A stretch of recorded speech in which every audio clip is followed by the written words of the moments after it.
was a time when we saw the white man, our colonial powers, as our enemies. But I think, no, not that I think, something that is worse than an enemy is a traitor. Yes. And when we won our freedom, some of our countries were led by some of the most noble nationalists, of our time. But at the same time, with the passage of time, some of them became treacherous and rather betrayed our aspirations. In effect, what I'm trying to say is that as bad as an enemy can be, I think something worse than an enemy is a traitor. We've ended up evolving in the process of trying to modernize. We've ended up being westernized to the point where, as I sit here before you, when I wanted to even name my children African names, heroic names, I'm a Catholic.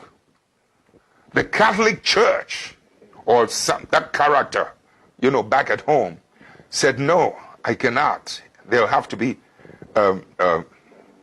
Catholic names. I mean, those Catholic names are European names. I went through an argument with this priest, and I said, listen, I have a right to my identity. Don't take away my identity. Okay? I mean, Christianize me if you may, but don't westernize me. There were times, my wife and I is a great graphic artist.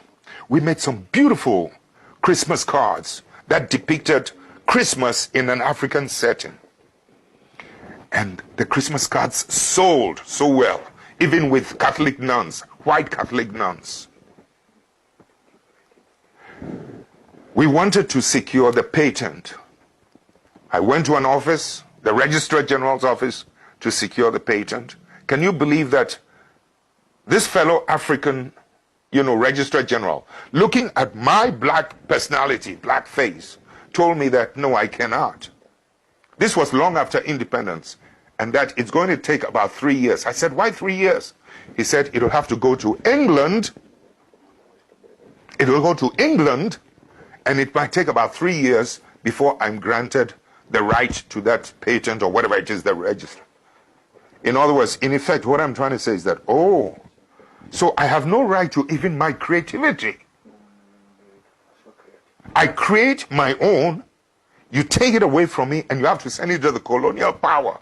3 years later, when they have reproduced it, and I have no more right to it. So as an African, when you're talking about democracy, etc., let's put it aside. Let me bring you to the current modern situation. We end up with injustice. We end up with corruption. We end up with poverty. We end up with the worst possible things. We end up with the image. I don't have to tell you the image that you have in Africa. I don't have to tell you. Please, I know the potential of humanity.